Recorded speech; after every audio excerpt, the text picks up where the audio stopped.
Yo, the lies so that you never make it. Hopeless, so it seems. Eyes closed, candles open wide to embrace your dreams. Sometimes you gotta take a loss just to get the win. Like lots of sin was popping in like oxygen when boxes wet. Focus on the mental, never lose like a smooth instrumental. Better choose on the move in a pinto. Choose what I get to, never lose smooth on the move, but it's simple. Never give up and we winning it, baby. We just keep winning, we conquering daily. Envision the pay me, it's never the sway. We indigenous, maybe we winning this crazy. Your opportunity, your opportunity, your opportunity. This your opportunity, your opportunity, your opportunity, your opportunity. This your opportunity, your opportunity, your opportunity, your opportunity. This your opportunity, your opportunity, your opportunity, your opportunity. Hello, everyone, and welcome to the Main Event Football Show. It is I, Main Event Mike, your host. It's Monday at 7 p.m. Eastern Time, so that means it's time for the show. And on tonight's show, we will be wrapping up our position rankings in the NFC, the top 11. Our list go to 11. Could just be a regular top 10 list, but Coach says it takes more. So our lists go to 11. We're going to be doing defensive end rushers this week to wrap up this off-season series that we've been doing. It's been a lot of fun. We're also going to talk about news out of training camp today. Guess what, folks? The Detroit Lions played a football game tonight. Today, I should say. The Detroit Lions played a football game today, and we have some things to report about it. Man, it really feels good. We are broadcasting live on Facebook on Lions Villain Squad. That's our page. Be sure to follow it, 52,000 Villains Strong. We're also broadcasting live into Detroit Lions News Podcast on Facebook, thanks to Joe Chapp and the boys. And we are streaming live into YouTube at Villain Squad and at JC Sports. Now, our new collaboration on YouTube at JC Sports. Watch the Main Event Football Show. We are live here right now, and it is coming off of training camp, and I got some things to talk about. Be sure to put it in the chat what you think about all of our topics today. Be sure to hit. Look, I see a whole bunch of people watching, but nobody's hit the like button yet, man. Come on, hit something. Push a button or something. Make something happen. Let's get the juices flowing tonight. And anytime I want to get the juices flowing, I want to get those good football vibes going, I call my good buddy, our producer, Mr. Russell Wayne. Welcome to the main event tonight, sir. Live from Arkansas, the Swami is here. The Swami live from the swamp. From the swamp. Yeah. From the Okefenokee swamp. The Swami in the Okefenokee swamp. Put it in the comments. Say hi. Love to have everybody here. We love to interact with you guys. Let's talk about these this training camp joint practice that the Detroit Lions went out to New York and had with the Giants today. Updates, tweets, all day long over social media, giving us updates. And what is the number one headline about today's joint practice? Fights. Like 3 clearing brawls broke out. Brian Daboll and Dan Campbell standing on the sidelines like a couple of dads watching their kids duke it out on the playground.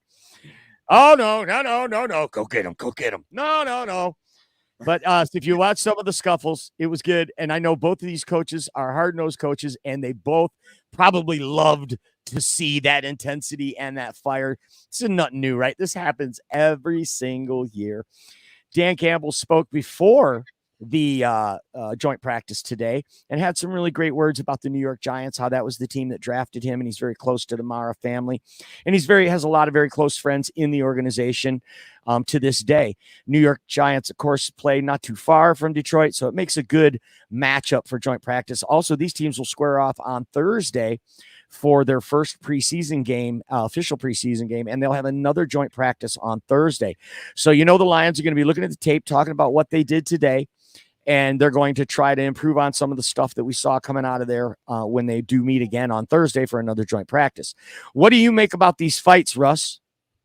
It ain't no thing. I mean, like you said, you hit the nail on the head right away. That's what these training camp things are for, man. They get in fights every day. They were fighting with each other last week. I mean, these guys, this isn't like going to the playground and, you know, playing some one-on-one for some pride right here. This is money. This is position on the team. I mean, really, the position on the team could mean hundreds of thousands of dollars in difference between you and your family going out there. So these guys are fighting. These guys are fighting because they want that job. They want to be able to have that security to go out there. And I don't mind it at all, you know, because we're out there. We're fighting. We're fighting.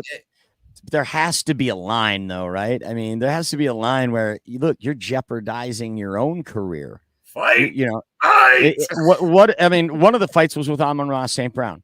He had caught a pass and he didn't like the way the guy was grabbing him after the play, after the whistle had blown. So he gave him a little shove, and another guy runs in and pokes the ball out of Amon-Ra's hand, and then that guy gets a double fist to the chin, right? I don't want Amon-Ra punching me.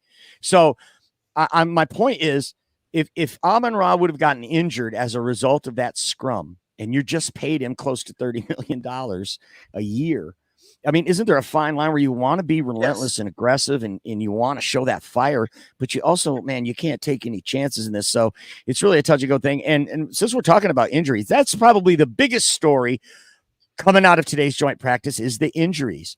And that is right guard for the Detroit Lions, Kevin Zeitler, with a shoulder injury. Not a good way to get another auspicious start for this offensive line. This will be the third year in a row we've been waiting to see these five studs all play together. And again, we go another opening day without seeing the five starters lined up on opening day. This is a real bummer for me. They say he might miss week 1. So maybe there's still some hope. But Kevin Zeitler, shoulder injury, they say he could miss week 1. It could go that way. Also, Terrion Arnold was pulled with concussion protocol. So many people made a big to-do out of this on the internet today. It was nothing. If you watch the clip, it didn't even knock him down, right? He just trotted right back over to the huddle. Everything's fine, but it was a big hit. It made a lot of noise. And so they pulled him, and now he has to go through this concussion protocol. I'm 100% sure he's probably going to pass that because when you see the play, it looked innocuous to me. So Zeitler and Terrion Arnold, those are the two injury reports from the joint practice today. Anything there to talk about, Russ? Not really. I mean, you hit it right there. Arnold's not long-term hurt, and Zeitler can still be there week 1. That sucks, man. It really does suck because you want to see all of those guys together, and you hate to see guys get hurt. Absolutely. And being a shoulder as an offensive lineman, I mean, that's a pretty crucial component right there. So hopefully they're not going to rush him back, that he'll be fully healthy when he does come back, because we definitely want to see this line at full force and see what these dynamic running backs can do. Another piece of news is our good friends over at the Detroit Lions News Podcast shared a piece of content that they had put out, which was the current depth chart as released by the Detroit Lions. And the current depth chart has Donovan Peoples-Jones listed on the 3rd team.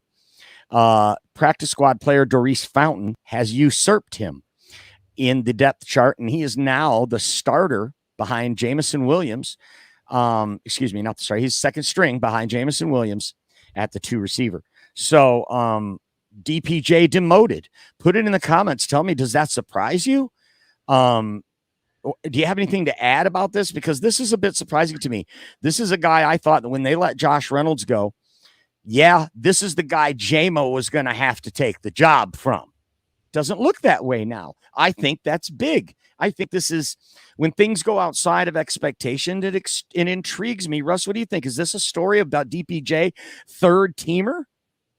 I mean, I talked about it a little bit on the Villain Report last week that DPJ might be in trouble because we value younger talent. We value these guys that have been in training camp and working with the quarterbacks like that. And Antoine Green, I think that Antoine Green is another name right there that I think that has more value than a DPJ. I know they spent a 6th-round pick on him, but I mean, at the end of the day, you know, you want to be young and you want to go forward with guys that are cheaper, right? I mean, sorry to say it, but you're going to have to show out. And Jamison's taken number 2 because so far he's been uncoverable by anybody. Anybody on our team, anybody on the Giants team, he's just having his way in training camp. And that's what the report came out, that the period ended with a Goff to JMO touchdown to end the period today in the joint practice. So, I mean, we don't obviously read too much into any of these stats or results from a joint practice. No, not at all. They can simulate situations, and this is just great stuff as you get ready for the regular season. So put it in the comments. Let's see who we got there. Our good friend Elise Memes is there. Says, hi, guys. Scott Harrison in the house. Welcome to the program, folks. Be sure to follow us and subscribe to our channels. We are going to get into our top 11 positional rankings. Do we have anything else on the Lions, Russ? Not right now. I mean, it was, you hit everything. You know, it was good first practice. We love these joint practices. We're going to bite your kneecap off. One more. How's things down? How are things in Arkansas? It's great. It's great. It's my son gets a chance to hang around with grandma and grandpa, and he grows so much out here. You know, autism awareness.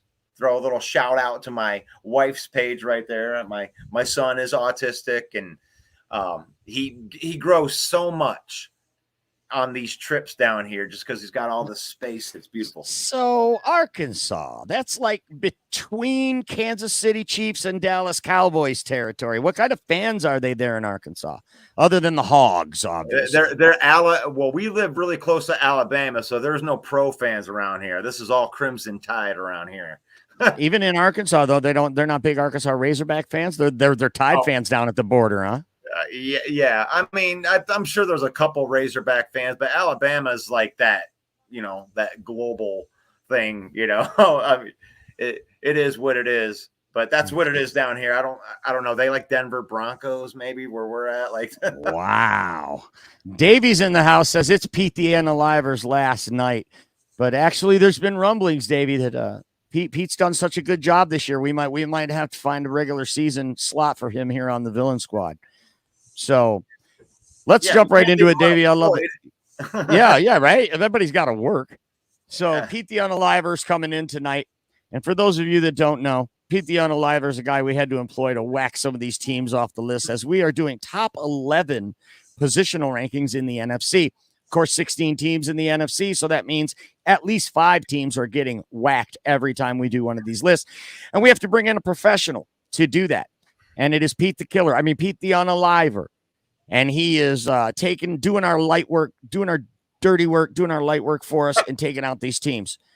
So let's jump right into it. Let's see who did not make the cut, who gets on Pete's hit list this week. And the fact that we have this week on this list of defensive edge and pass rushers. Right. They had to be listed as a defensive end for us to consider them, first of all.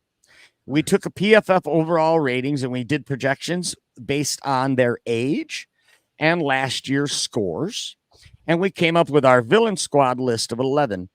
And I will tell you, spoiler alert, there are 2 teams that had 2 offerings on this list. They have 2 defensive ends that rank in the top 11 in the NFC. That means Pete, for his grand finale, gets 2 extra teams to wiggity whack tonight. He's going crazy tonight. He gets to whack 1, 2, 3, 4, 5, 6, 7 teams. He gets to whack tonight.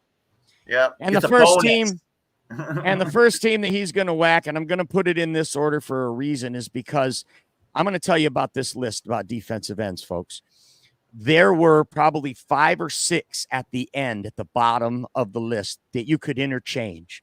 You could take the guy on our that's about to get whacked now from the Carolina Panthers, and that is Derek Brown. He could play on my team anytime. This kid's got a lot of upside. Carolina Panthers, there you go, Pete. I took care of that thing for you. Yeah, I took care of that thing for you.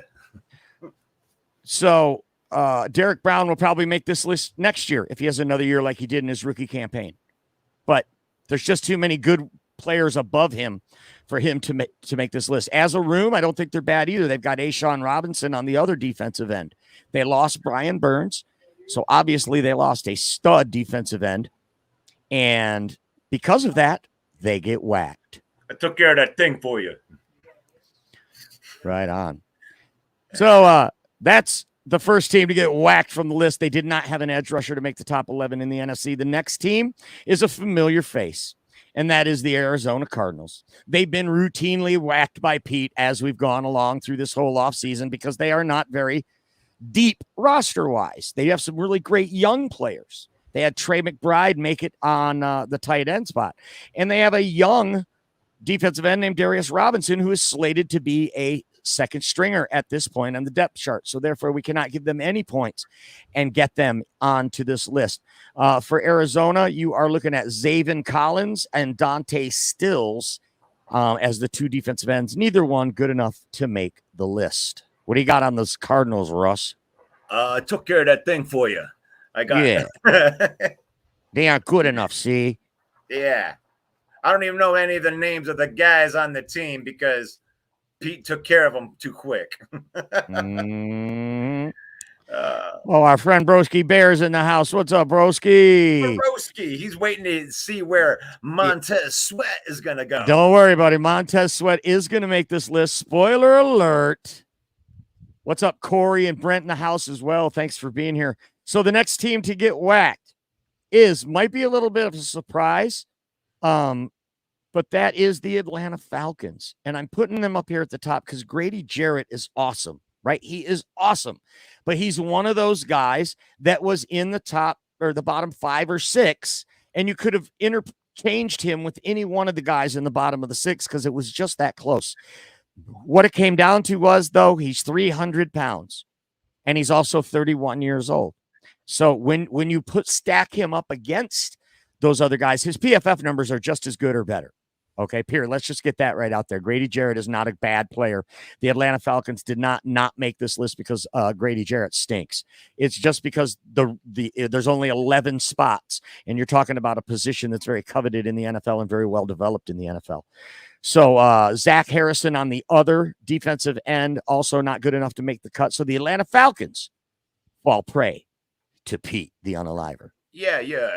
I took care of that thing for you.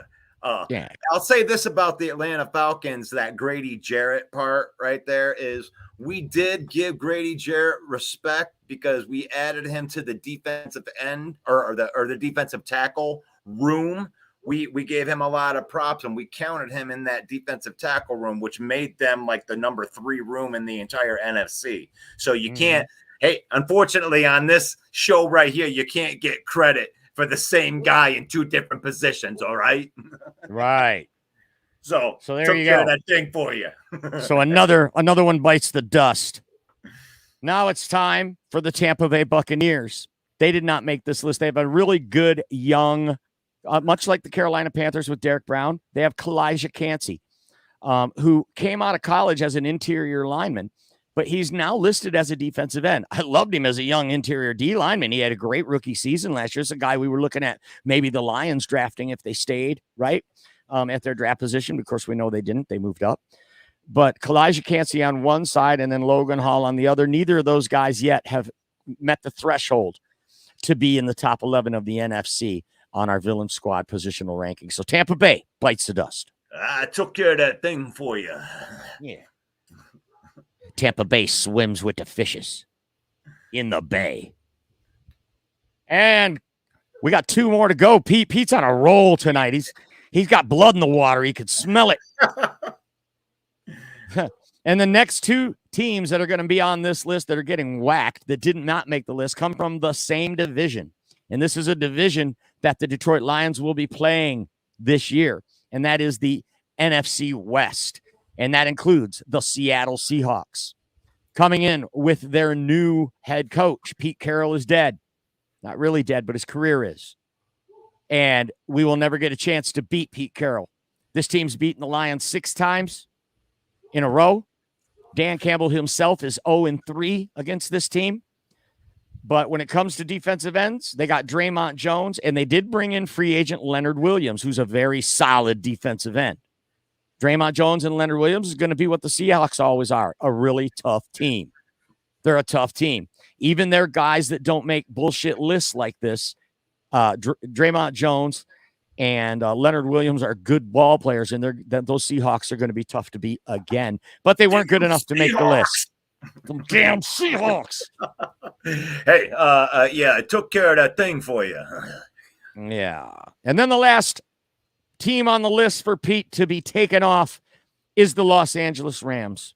They have a rookie penciled in at defensive end, and that's Braden Fiske from Florida State. They also have Kobe Turner, who's a second-year, very promising player who had a great rookie season, a late-round draft pick that they did hit on, it appears. So both of these guys, young, Braden Fiske never taken a snap, and Kobe Turner coming in year 2. So these are two guys that we might see on this list next year. But as of this year, they did not make the top 11. Put it in the comments. Tell us what you think about this list of 11 defensive ends or pass rushers in the NFC. We're ranking them, and we're about ready to get started with 11. Let's talk about who we got in here. Brent says Cansey did a good job at the end of the season. Yeah, he started to get it, I think. For sure, that guy, nothing but good reports. I think he got Defensive Player of the Week 1 week going down the stretch there. It may even have been against Philadelphia in the playoff game. He had a really good game. So against, the best offensive line last year was the Philadelphia Eagles. So that kid is definitely strong and a guy that we might see on this list next year. But rounding out our list at the bottom, we're going to start at number 11, of course, is the New York Giants and Kayvon Thibodeau, a young player who had some troubles out of the gate, but he comes in at number 11 on this list. And again, one of those guys, you could say Grady Jarrett's better than Kayvon Thibodeau, but he's 25 pounds lighter, 2 seconds in the 40 faster, younger, cheaper. And by those metrics, he makes the list and Grady Jarrett does not. What do you think of Kayvon Thibodeau, a guy that a lot of Lions fans wanted to draft rather than Aiden Hutchinson, Russ? What do you think about him being in the top 11? Oh, for sure. I mean, he is a promising young pass rusher. And really, I mean, when you look at like the talent level of what Kayvon Thibodeau can do, you could probably argue that he would be higher on this list because of the projection of what he's going to do in the future, because I think that he's only going to get better. Correct. I think he's better than Trayvon Walker. Oh, for sure. So the New York Giants come in at number 11. At number 10, it is Carl Granderson, defensive end for the New Orleans Saints. Who? Well, if you look at PFF, folks, this guy is a machine. He gets after the quarterback. He stuffs the run. He's good on both pass and run. He's an all-around defensive end. So if you're just measuring things by sack, this guy can set the edge. Don't forget, playing defensive end in the NFL is about setting the edge just as much as it is about getting to the quarterback, especially if you've got guys like Cameron Jordan on your team that can get pressure from the inside. If you've got Demario Davis playing linebacker who can shoot the gaps from the middle. Carl Granderson's an underrated player, and he's definitely in the top 11 in the NFC. Any words about Granderson? Yeah, I thought that he played leadoff hitter for the Detroit Tigers. That's Curtis Granderson. Oh, okay. Yeah, I didn't know very much about him, man. I appreciate that tidbit of information that you threw out right there, because I don't think a lot of people knew about Granderson. So that's why we do these lists. That's one of the benefits of why we do this list, is because we even find some guys who are like, hey, Granderson, who? The next pass rusher on our list is a newcomer to the NFC. He played for it last year with the Miami Dolphins, but now he's with the NFC North's Minnesota Vikings, and that is Andrew Van Ginkel. I don't think is he related to Vanilla Ice or something? I don't know. And Andrew Van Ginkel or Rip Van Winkle. He is coming over from the Dolphins for the Minnesota Vikings. They lost Danielle Hunter, who, trust me, would have been high on this list had he stayed. But Andrew Van Ginkel, and it should be mentioned, they also get Jonathan Greenard, comes over from the Houston Texans to replace Danielle Hunter as well. So they got two guys But based on PFF numbers, Andrew Van Ginkel showed out higher, and Jonathan Greenard was just barely beat out by the guys like Kayvon Thibodeau at the bottom of our list. So definitely no problems with Minnesota Vikings with their defensive ends with Van Ginkel and Greenard. They are going to be just fine, especially with Brian Flores calling the plays. But unfortunately, on number 9 is the highest that they rank. So you got 2 guys in the top 15, but only 1 guy on the top 11, and that's the Minnesota Vikings and Andrew Van Ginkel. So, yeah, J-Mommy talking about Kayvon Thibodeau. I remember a few people thought he'd be better than Hutch. That didn't happen. Well, not yet, but the jury's still out. Hey, the kid had a good couple of years, though. He just did develop a little bit slower than Hutch. And Trayvon Walker as well, starting to come on there at the end as the game starts slowing down for him. So I think all 3 of those guys going to be really good. But by the time it's all said and done, we're going to be looking back at that draft class of pass rushers as elite. So moving on. Any words about that, Russ? Van Ginkel, I mean, you could have said something about Grenard. I mean, really, you and I kind of talked a little bit before, and we're kind of like, we got to put one of the Minnesota guys on there. You could have made an argument that Grenard would have been that better guy. That's the only comment I really want to have on that. For sure. Going to number 8 on our list is a guy that's not a household name again. His name is Bryce Huff, and he's a defensive end for the Philadelphia Eagles. And again, he comes over from the Jets. This was a big-time Howie Roseman free agent signing. He gets Bryce Huff to come over from the Jets, a guy a lot of teams were looking at, a lot of teams in the Eagles division were looking at, and they land him, much like Saquon Barkley, much like Quinyon Mitchell in the draft. These damn Eagles, they're going to be a problem for 10 years. Trust me on this one. Bryce Huff comes in at number 8 as the pass rusher now in the NFC East with the Philadelphia Eagles. Great move by Roseman to get this guy in on that defense. Don't you think, Russ? Absolutely. I mean, really, there was a couple of elite pass rushers that were out there that were available. And that's kind of surprising, really, because people love to hang on to really the elite pass rushers. But, having Brian Burns, be available via trade, and then, Bryce Huff, Daniil Hunter, ended up going to the Texans. It's like you usually don't have that many high-end guys. So, yeah, those damn Eagles. I know. mean, good GMing over there. It's right. It feels like the road to the Super Bowl in the NFC goes through Philly or Detroit.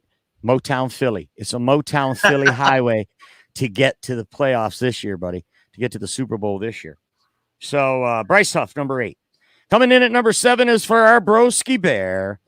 It's Montez Sweat for the Chicago Bears, comes in at number 7. Easily could have been maybe a notch higher. Easily could have been a couple of notches lower. But based on what he did when he got to the Bears, when Matt Eberflus took over the defense about 7 games into the season last year, turned this defense around, and he is a building block, a foundational piece of a defense. I can't believe the Washington Commanders let this guy get away. I understand you got rid of Chase Young. Do the smart thing. Keep this guy and get rid of Chase Young. But they let them both go, and the Bears are right there to scoop him up, and good for them because he comes in at number 7 on our list of best pass rushers in the NFC. Yeah, Montez Sweat is somebody that can go a lot higher on that list. If he actually played a whole season there, I mean, he could be a special pass rusher, and he could end up being one of the better ones. That's what I'll say about Montez Sweat. He's one of the very broski. If you're watching, I'm going to tell you this: Montez Sweat is one of those guys that I fear from your team that I actually believe could hold his own against some of our really, really good tackles. That's right. That's right. That's going to be one of the biggest tests for Penei Sewell and Taylor Decker twice a year, and a guy that's coming up on our list too. So Montez Sweat at number 7. I hope that satisfies you guys, you Bears fans. Easily, like I said, we could have went up a couple of notches in either directions with Montez Sweat, but he lands at number 7. Number 6 is also a New York Giant. So the Giants come in with 2 guys, okay, on the pass rusher list, and that is DeMarcus Lawrence. I'm sorry, that is Brian Burns. They have Dexter Lawrence as their nose tackle, so probably the best defensive line in all of football that plays a 3-4. It's okay, Mike. Yeah, so it's but Brian Burns comes over from the Carolina Panthers and keeps the Panthers off this list. Had Brian Burns stayed with Carolina, they wouldn't have got whacked, but they didn't. They let him go in the NFC, and the Giants pick him up to go with Kayvon Thibodeau and one of the best nose tackles in the league as well. So Brian Burns is an absolute beast. We saw what he did to the Detroit Lions in 2022. Just feasted on us, just like Matthew Judon did in 2022. These guys are top of the line pass rushers. And Brian Burns, I want to say Brian Branch all day. Brian Burns, tough against the run, brings the pressure on the quarterback, demanded a lot of money in Carolina, and the Giants were there to give it to him. And now he comes out at number 6 on our villain squad list. That is a crazy, awesome pass rusher right there. I think Brian Burns is one of the best. I mean, you could, if you're a New York Giant fan, you probably feel like we just slighted you because he's one of the best. He could be argued as the best. So I'm good with him there. I'm glad that he got to get on this list and that we got 2 of those New York Giants on there because both Thibodeau and Burns deserve to be on that list, I think. Right. I agree.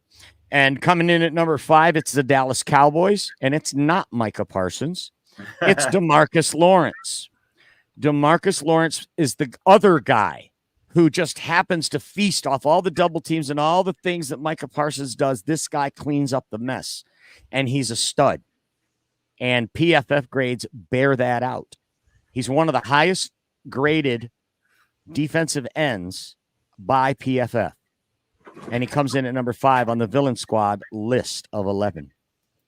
Yeah, DeMarcus Lawrence is, having both of those guys together, you can see why that defense is so good. But you have to ask the question of the chicken and the egg because you got that elite secondary as well. So it's not like, are you getting good coverage and you're getting sacks, or are you getting sacks because you got good coverage? I think that it's the defensive.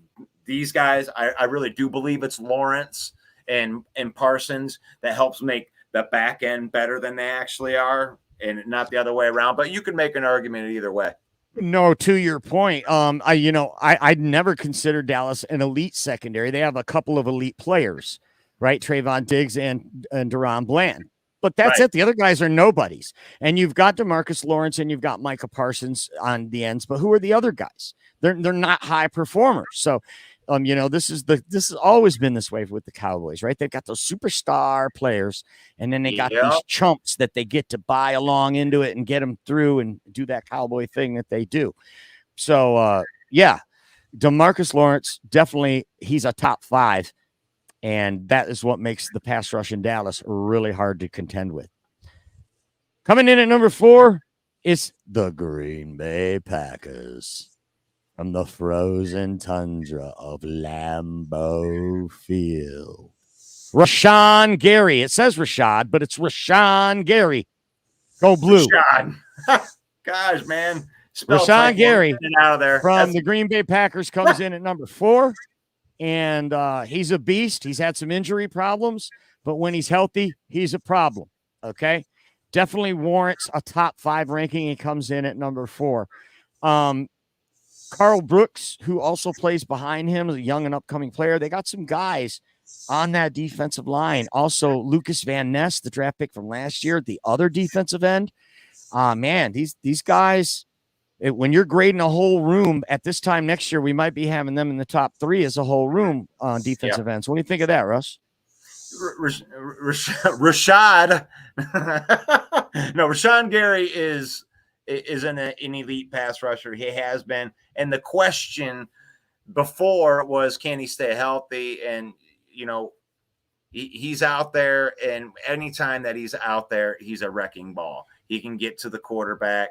And I know that we're probably going to get some Homer alert things because we have our guy rated ahead of all these NFC North guys, but that's all right. You can have a Bears or a Packers or a Vikings show, and then you could have your list have your guy ahead of our guy. But for right now, we got Rashawn Gary at number 4. And we're not above bribes either, man. If you want to donate to our Patreon, we'll make the list say anything you want it to say. Bears 17-0. Yeah. Super Bowl. Patreon at Villain Squad / Villain Squad. Patreon. You tell us what the list should be. Oh, gosh. But all right. We looked at it. Here we go. Here we Way to go, poker face. No, I think Russ is giving it away here, folks. At number 3, it's a guy who plays for your Detroit Lions. It is Aiden Hutchinson, the high motor man himself. So you get a Wolverine at 4 with Rashawn Gary, and you get a Wolverine at 3 with Aiden Hutchinson. He comes in at number 3. Damn, you're all lathered up, aren't you? There's no doubt. There's no doubt that Aiden could be number 1 on some people's lists, but some of the guys that are ahead of him, the grades in PFF just were undeniable when you look at the sheer numbers and the volume of some of the numbers that these other 2 guys had, that you couldn't, with a straight face, no matter how much you love the Lions, you could not rate these guys above this guy above the other 2.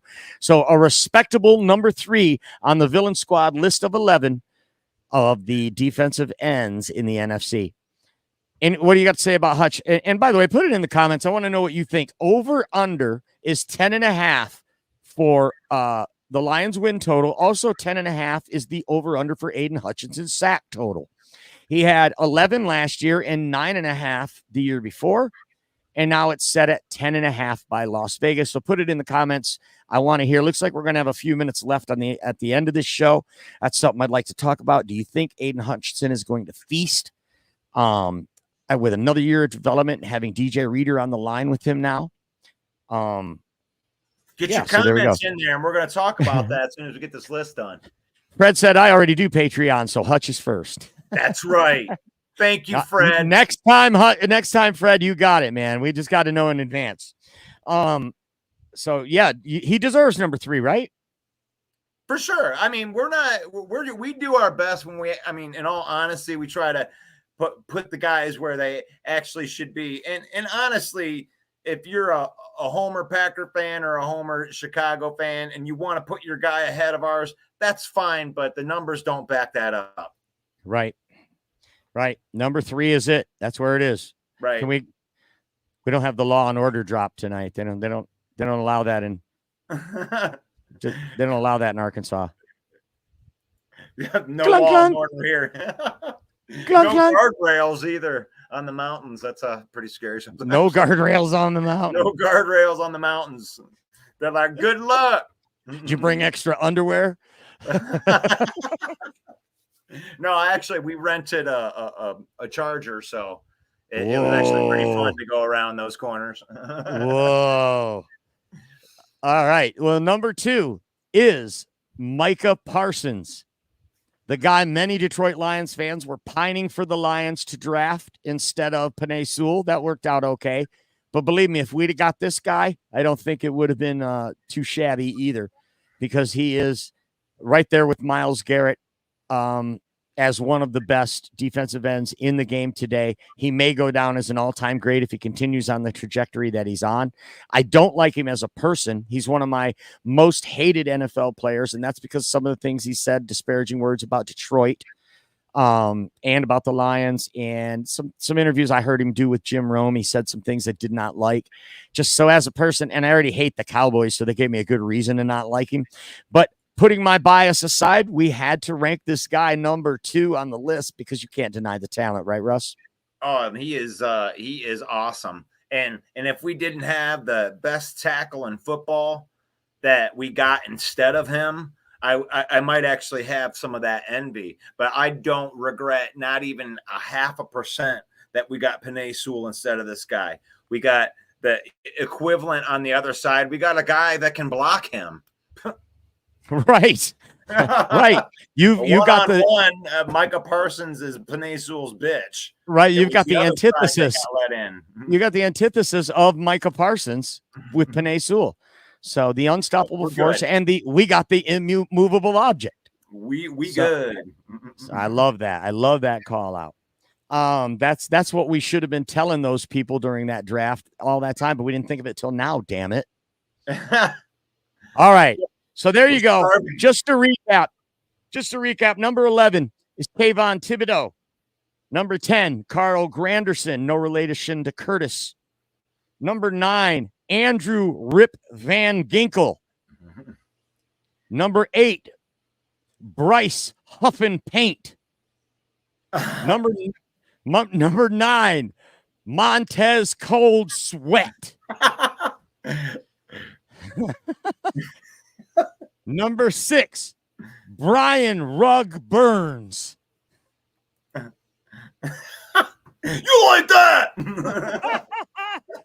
Number 5, DeMarcus, no relation to Trevor Lawrence. You like that?